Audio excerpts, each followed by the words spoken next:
continuing on this series, we're now in part 2 of making money underwater, because a lot of times people think that they're unable to make money on deals that they can totally make money on. Last week we talked about how to make money underwater with note equity. Okay, so it's like, hey, if you get into a deal, $100,000 sales price, $10,000 down payment, you've got a note receivable of 90. What if you owe 95? Is that a deal or not? Showed you a bunch of ways that you can make money on that. So after you get done with this, if you didn't see that one, go back and check that out. But today we're on part 2 of and I actually messed up last week. I said it was a, 3 or 4 part series, and it's actually one more, because I forgot about, we've got underwater on equity, we've got underwater on interest, which is what we're going to talk about today. We have underwater on payments. Okay, we'll see if that ever works out. But underwater on time. Time is the other one that I forgot about that. So we're going to be going over that, and I'm proud because I'm just going to keep saying different parts to it. But as it stands, today is interest. It should be a interesting day. Sorry, I am a dad. My name's Grant Kemp from CreativeCashFlow.com. Thanks for joining us. Let's jump on in. So what we're dealing with here is debt on a property for more interest than you have on your note receivable. Can you make that a deal? I get people that come to me with these problems a lot, and they're like, well, hey, I looked at this deal to sub to it, but it's got 10% interest on it and, or 11%, and I can only sell it out at 9.5%, so it's not a deal. And I think that if most people who study this stuff as hard as you guys do really think about it, you would figure out that that's not necessarily true. And why? One of the issues that plagues us as intelligent business owners who want to make their legacy built out of creative financing is we are undoubtedly doing a strategy that is much more complicated than any of the other strategies. Like, without a doubt. It is way more complicated to own or finance a house than it is to flip or to wholesale or to basically anything else, even rentals, whatever it is. Those all have their complications, and that's not to take away from that. However, there are just a ton more moving parts in the creative finance world, so it can be easy to lose your bearings. It can be easy to start thinking about stuff that doesn't matter and kind of getting in the state where you feel like you're in the middle of the woods and you just don't really know where anything is anymore. Raise your hand digitally, comment here below if you've ever gotten into a deal, you're analyzing, and you just kind of hit that point. It's weird. You just kind of hit that point where you're just like, I don't even know what matters anymore. Here's the thing that I always want you guys to remember, okay? I tell my students this all the time. Your bank statement doesn't tell you what your average yield is. Statement doesn't tell you how much spread you have on your notes. What your bank statement says is how much money entered your bank that month and how much money left your bank that month, and we higher than the other. That's how you determine a deal, okay? Let's just simplify it down. You did not get into this business to buy houses. So many people are like, yeah, I want to get into real estate. Well, what's your goal? Well, I want to buy 5 houses. I want to buy 10 houses. I want to buy 1,000 houses, whatever it is. If you can't immediately follow that up by telling me what your average cash flow and minimum equity need to be in order for that to be true, then you're looking at the wrong thing. Oftentimes I'll have somebody like when you interview for to become part of the mastermind, right? So we don't accept everybody in. I'm very picky about who does and does not get into the mastermind because we have a freaking solid community in here, and I want to protect that. And I think everybody that's in that appreciates it. Process. If you're going to join a mastermind, if you're going to join our mastermind, you go to CreativeCashFlow.com/memberships, click apply, and I actually show up and do the interview because I want to make sure that we're actually going to be a good fit for you and that you're going to be a good fit for us. And one of the things when I ask what their goals are and they're like, I want to buy 5 houses next year. I'm like, okay, cool. So I'm going to sell you 5 of my houses right now. And you're going to lose $20,000 on each of them, but I'm going to make 40 on each of them. So we're done. Join up and I've now let you hit your goal, right? And it's just a nice kind of reminder that the number of houses that you buy does not matter. The amount of money entering your bank account and the amount of money leaving your bank account, those are the only numbers that matter. You've got to get one bigger than the other. So when you're looking at a deal that has upside down, a situation where maybe the interest on your underlying lien is 10 or 12%. Maybe you got in with a hard money loan or with private capital and it's one of your first deals, and so you are amount of interest to your to your lender. Does it make sense to still be able to turn around and sell this property for 9.5% interest or whatever that might be. Okay, so what are we looking at? And forgive me, my glasses are like massively dirty and it's finally hit that point that I'm too annoyed to let it keep going on. What are we looking at? When we're analyzing a deal, we sit squarely in the middle, a flip, and as you would if you were analyzing like a rental, right? We care what the rent rates are, we care what the ARV is, because those are both the numbers that we're going to sell it for. $100,000 sales price, 10% down, and the payment PITI is going to be blank. So if we are, sorry, why am I like, I don't know what I'm doing with my life anymore. Boom, is that the one? It is the one. This is the Neo, which by the way, new Matrix coming out. I'm going to date this video, but that looks good.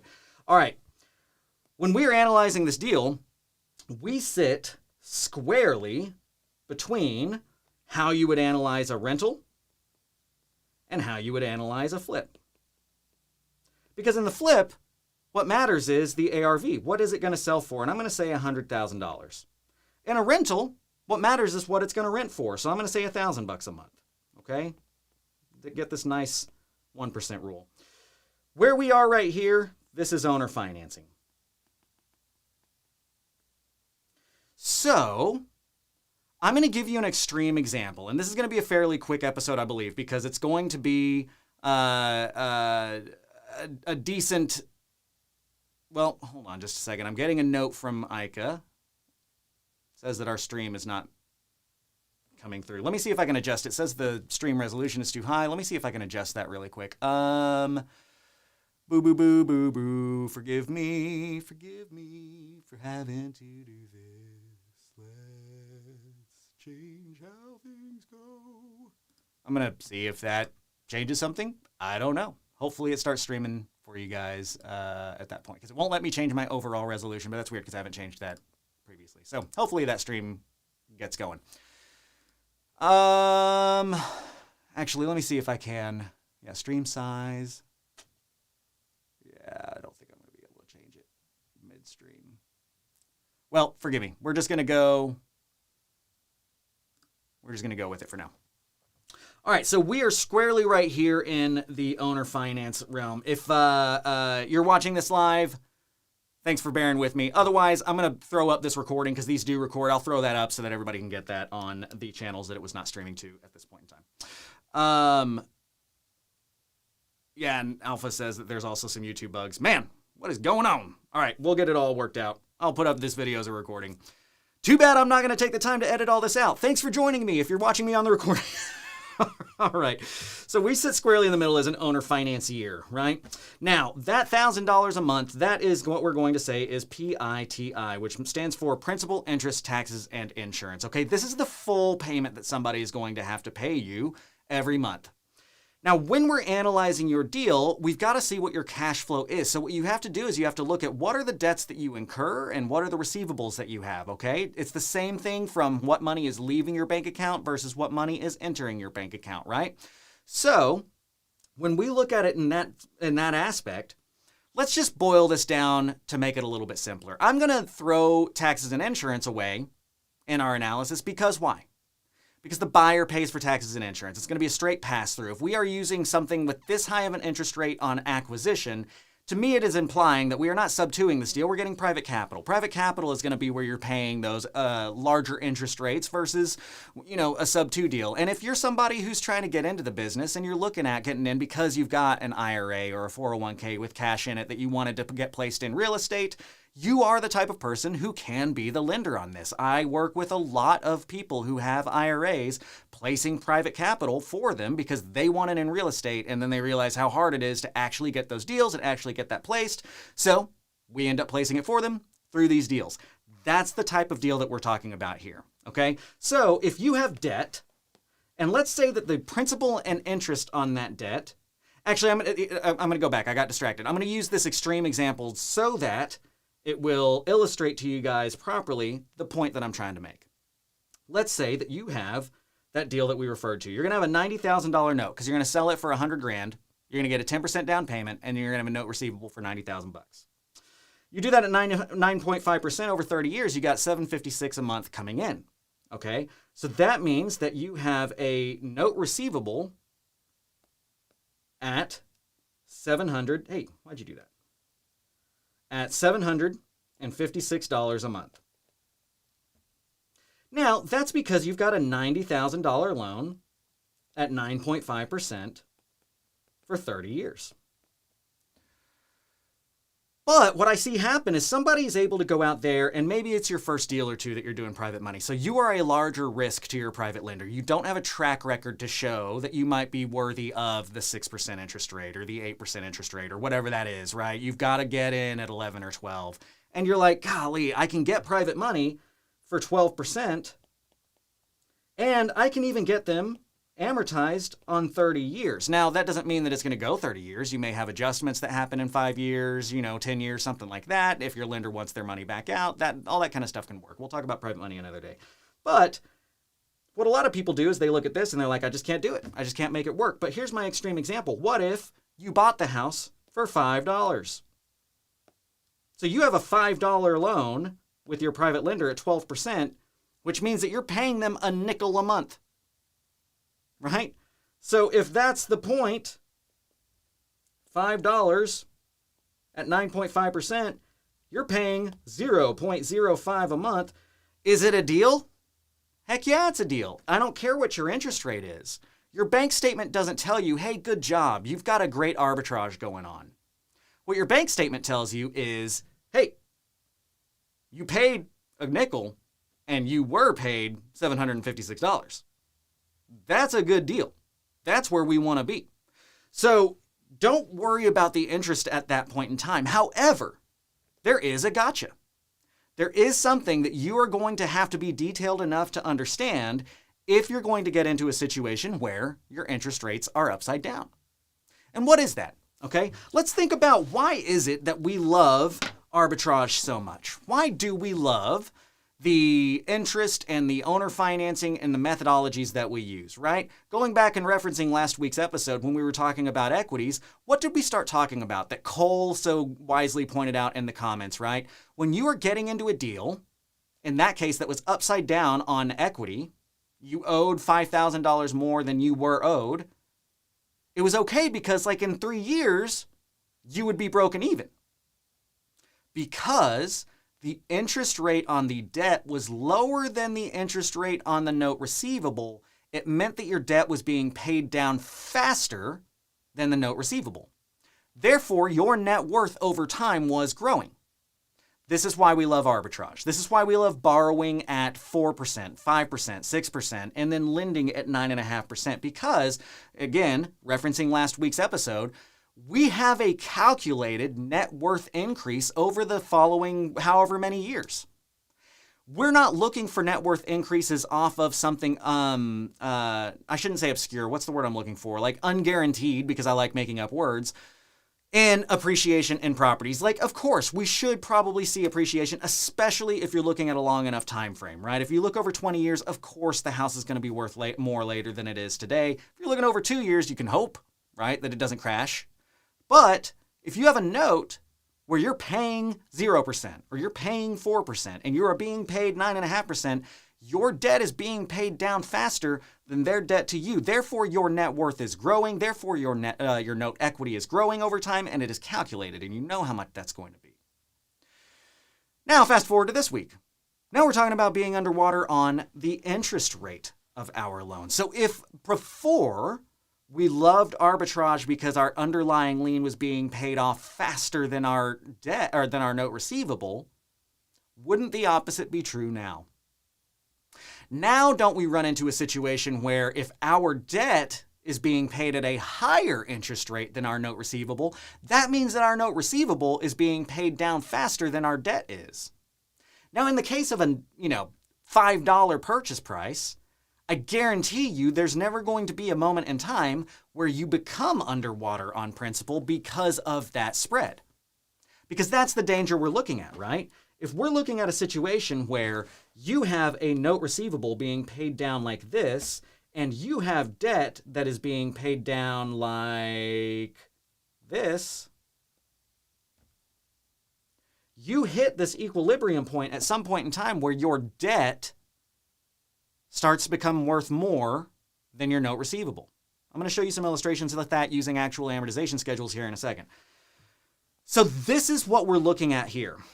We need to figure out, if you're going to get into a situation where you are upside down on interest, you got to figure out where this point in time is so that you can properly and accurately plan for that moment in the future.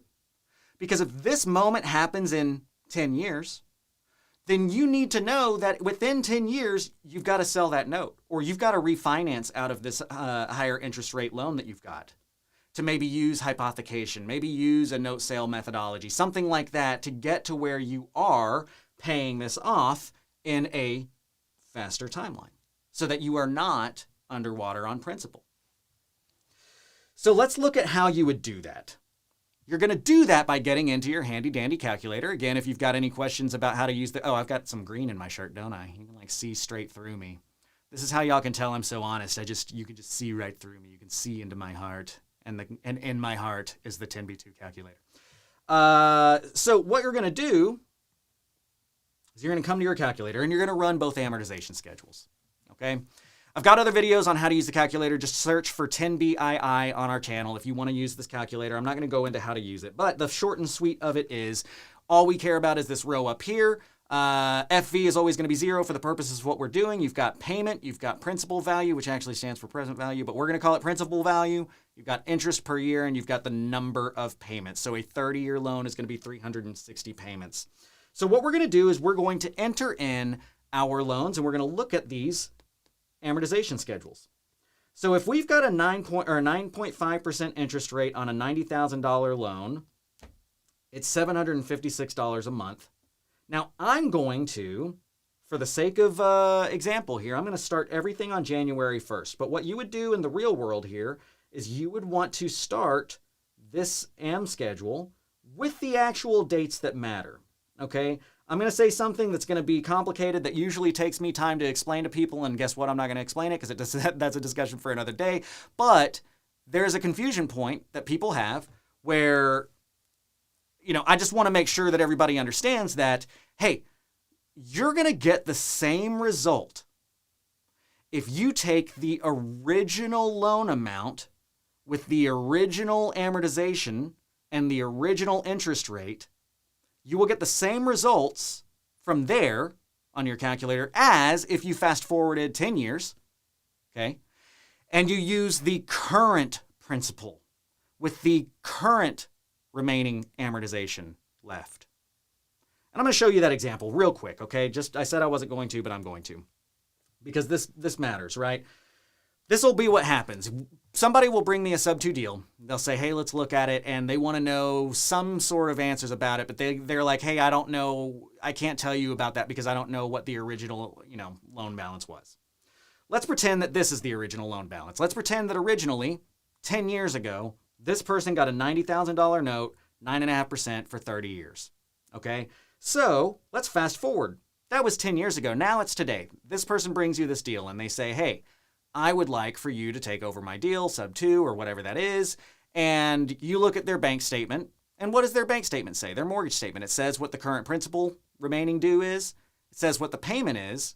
And it says what the interest rate is. Remind me how we use our calculator. We always know that FV is going to be 0.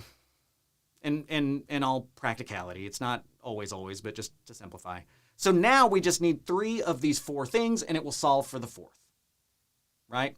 So the question may be, I don't know how much longer is left on this loan. As a matter of fact, I'm doing a JV deal right now with somebody who, it looks like it's going to be a great deal.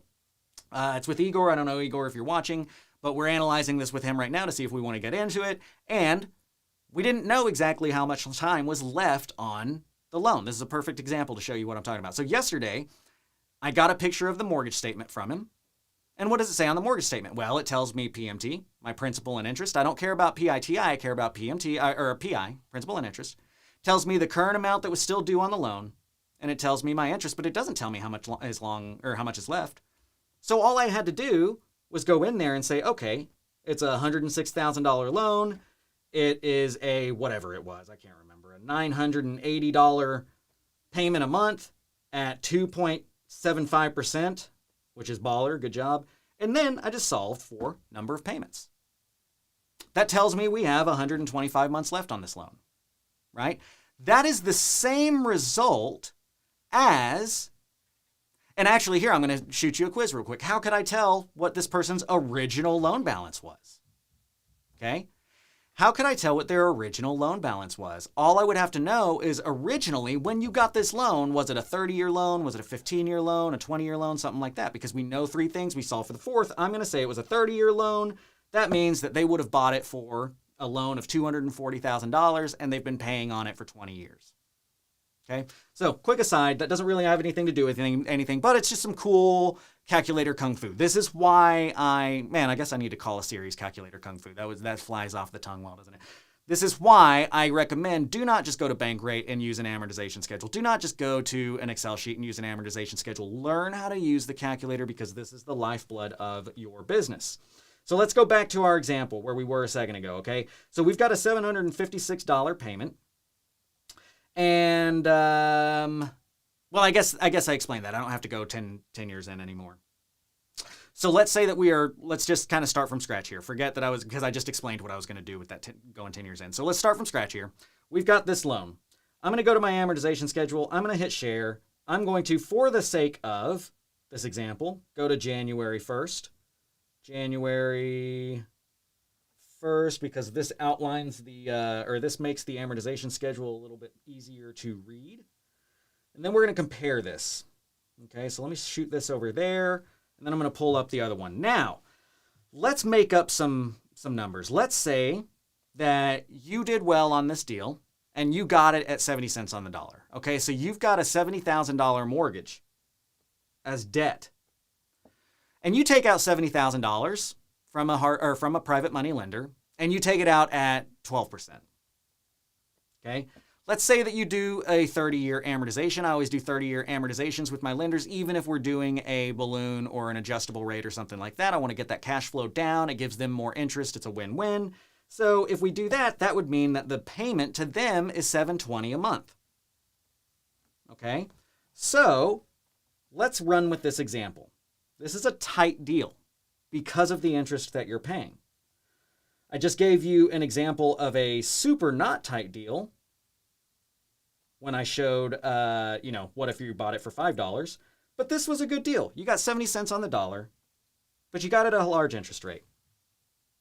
So if we compare these two loans, what I need to do is I need to find where is that moment in time that I owe more than I am owed. Because I'm going to have to take action on this note before that happens. And the fastest way for me to do that is I just kind of go 5 years out and see what it looks like then. Right? So let's do that. Let's go out 5 years. Right now we are, as you see, we are in the 12%. This is our debt. Okay? This is what we are paying. It is a $70,000 loan at 12% on 30 years. So let's go down 5 years to payment 60. At payment 60, we have a debt owed of $68,000. Okay? Let's look at payment 60 on our note receivable. Again, just pointing out, this is our $90,000 note at 9.5%. If we go down to payment 60 5 years from now, we are still owed $86,000. So even though on this deal we're only cash flowing $35 a month, we're still good in 5 years. Okay? And not much has changed, by the way, right? But here's the deal. They have paid off $3,400 of their mortgage.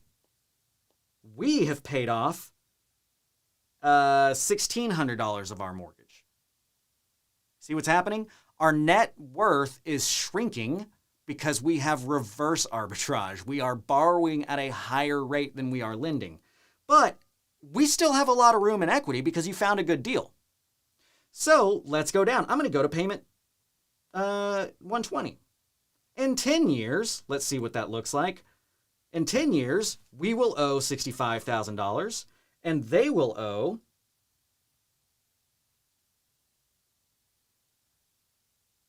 $81,000.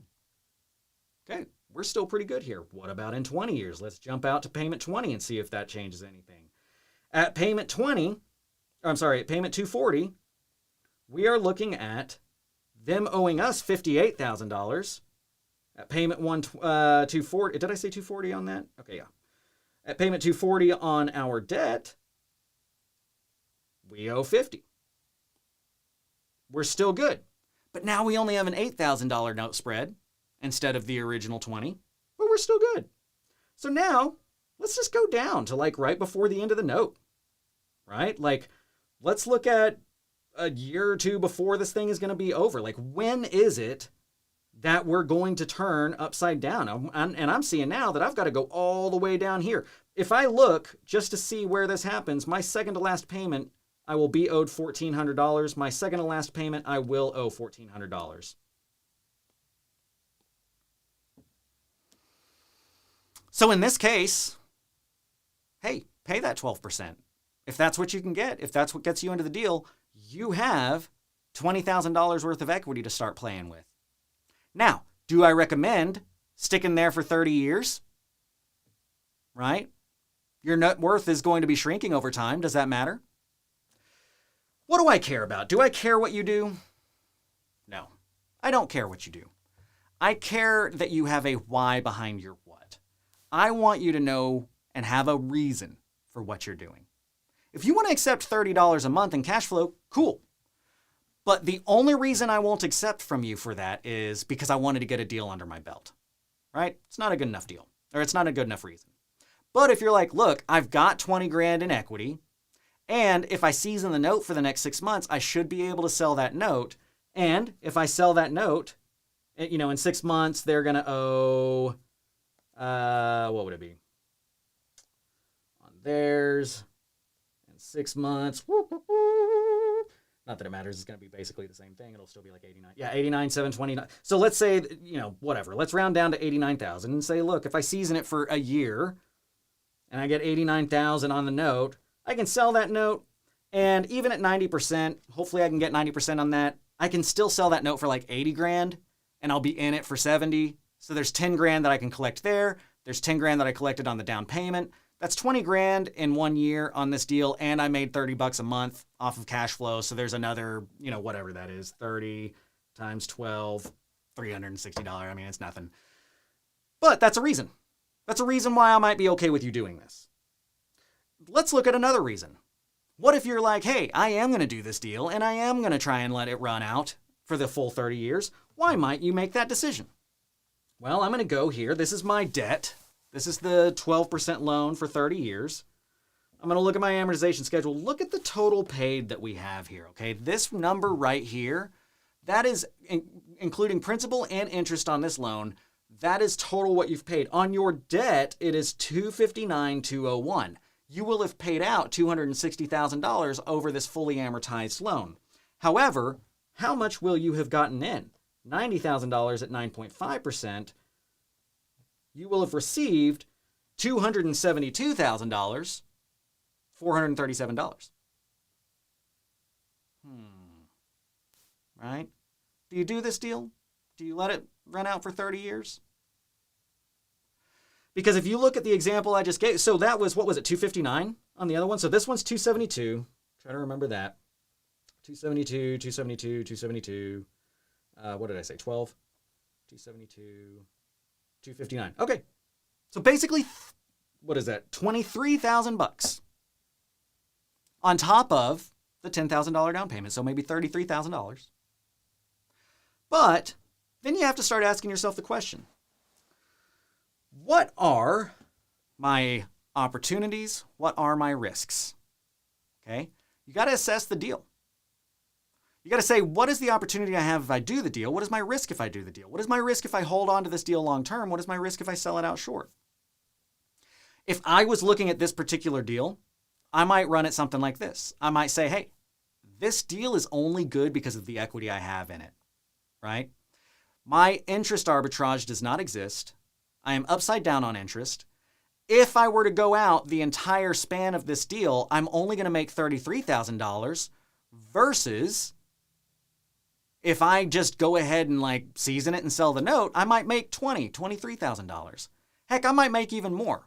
Like I've got a great note buyer, which by the way, if you guys need a note sold and you're in Texas, contact me because my note buyer buys it. I mean, I'm selling him one at 98 right now. I've got another one priced out at 99% UPB. I can't always get that, but my notes are originated well, and I've done a bunch of notes with him, and he buys them at higher prices. But like, let's say that was the case. If it's $89,000 and I can sell it for 95%, that's 84 grand, 84,500. If I owe 70, that's basically $15,000 on top of the 10 that I got as a down payment. Now it's 25, right? What if I do get a good note sale? What if I do get 98? That's $87,000 plus the 10. So now I'm at $27,000. So within 1 year, I could capture $27,000 of cash. On the low end, it looks like maybe $20,000 of cash. Or I could wait for 30 years and collect $33,000 over 30 years, right? Like, which one are you going to do? So I would go into it with the, hey, I'm going to sell this note. But there's a military saying. There's a military saying that says, actually, you know what? I should probably do one more example here. I'll do that in a second. There's a military saying that says, two is one and one is none. Okay?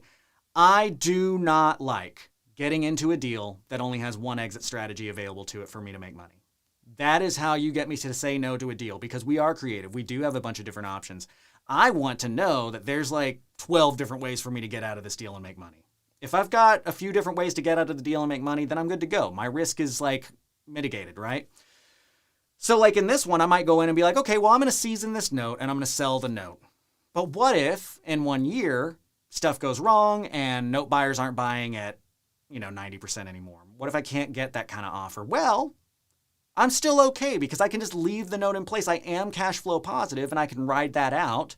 Maybe in a year, I'm going to have better financing available to me that I might be able to do a hypothecation, refinance down into a lower interest rate, and actually start cash flowing on this deal, right? Because if you had, if you had $70,000 at, say, for instance, 6%, now it's only a $419 payment. You'd be making $330 a month and have $20,000 in equity. That's a solid deal. So maybe in 6 months to a year, you'll have better money available, you can refinance out, and you can get a lower interest rate, and now it's something you do want to hold long-term because you do cash flow and have equity, and now you have arbitrage where your net worth is growing over time. But let's say you get a year down the road, your note buyers aren't buying, and you don't have that private capital. Guess what? That note is still valid. That note is still, they're still paying. You're still making $30 a month, which is not much, but it's still something. And your worst case scenario is that it's going to take 30 years before you're upside down on principal. So if this person goes out and refinances or sells the house or whatever, then you're just going to get a check for whatever your equity is. 20 grand, 15 grand, whatever that is. So even that scenario is like you don't lose. So yeah, get into the deal. Do it. And then run with it and then see what your best option is whenever it comes down time for you to make that decision in 6 months to a year. Right? Let's use one last example before I let you guys go. This example will be, what if you've got interest rate of 12%, but it's a not so great deal, right? What if you bought it at $82,000? Actually, I'm going to make it a little bit easier for me to know that this is going to be a good example. So we had 756. Let's say we're going to go into it on the same payment. Okay, $756.77 a month is what you get coming in. That would mean that you bought it for $73,500. Okay, I'm going to round that down. Let's say $73,000. You are paying $750. You are being paid $756 every month.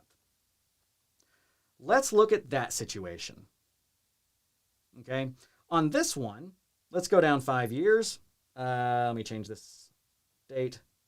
Actually, you know what? I do want to make this one more obvious because this is going to be my last example and I don't want to risk this one not working the way that I want it to work. So let's ignore the fact that we're underwater on the cash flow here. Let's just ignore that. Just bear with me for the sake of the argument. Let's say we're in it at 85% or $85,000 with a 12% interest rate. Okay? Because that will help me show exactly what I'm trying to get done. So let me start this over at January 1st. So that we've got a really nice, even level playing ground. And let's export this out and compare them side by side. Now, Previously, on Lost, we had this loan for 70 at 12. I'm going to get rid of that one. Now we're going to compare this loan where you bought it at 85 at 12%. Now, come to start, at first you've got $5,000 worth of equity, right? You got into this deal, they got a $90,000, you made $10,000 in a down payment, sweet. Where are we in 5 years? Payment 60 over here, you owe to your lender $83,000. Payment 60 over here on your note receivable, they owe you $86,000. You're still good. But now you've got $3,000. So where are we at payment 120? Payment 120, you owe your lender $79,000. At payment 120, they owe you $81,000. This is actually, okay, so this is actually working out pretty well on that. What I was trying to get to, let's see where we are at 240, just in case. Is 58 at 240, and 60. Okay, so this is actually working out pretty well too. I could make this work, but I'm gonna spare us all because I want to get out of here. Keep this shorter and sweeter. There will be times where, when you run that example, you will find that you might have a 5-year time bomb on your hands. Those may happen because you have a faster amortization on one of the loans than the other. You have a larger interest rate on one of the loans than the other. There are a lot of scenarios that might make that happen. But you got to know going into it, where is the equilibrium? At what point in time will I owe more than I'm owed? And you've got to set it on your calendar that you've got to do something with that deal by then. Otherwise, you risk being in a situation where they sell the note, they sell their house, or they refinance, and now all of a sudden, you're having to reach out of your pocket and pay money just because they wanted to sell that house. Okay? You want to stay away from that because we've got too many options to avoid it if you know what you're getting into ahead of time. There's too many ways that you can avoid that happening. So, again, this is why it's so important to know your calculator. This is why it's so important to attend these classes, because I have bought deals from people who did not know that they could have made money on this because they were scared of an upside down interest rate. There's more that goes into a deal than first meets the eye, right? Guys, if you like learning about this kind of stuff, like I mentioned before, I've got a mastermind, the Creative Executives. It is a phenomenal group of people. These guys are some of the smartest folks I've known. Everybody that's joined, pretty much 99% of them had done fewer than 15 deals whenever they joined, most of which between 3 and 5, right? It's not like everybody starts a baller, but pretty much to a T, every single person that actually goes out and takes action and actually takes advantage of the community that we have, they're buying their first creative deal within the first quarter or so. And they're typically having their first multi-deal month by their third quarter. That's huge. That's awesome. That is huge progress in less than a year.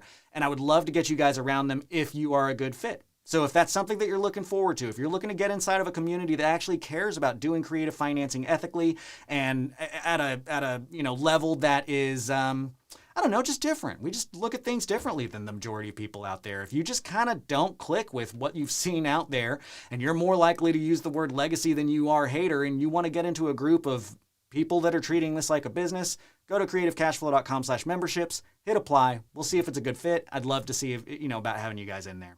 Thank you guys for being here with me today. This is part 2 of our underwater series. Next week, we will be doing part 3 of our underwater series, where I will be doing underwater on time. Okay? Underwater on time, meaning that you owe your debt for 30 years, but your buyer only owes you for 20 years. You're underwater on time. They could pay you off in 20 years and you still have 10 years worth of payments due to your underlying debt. Is that a deal? How does it become a deal? How does it not become a deal?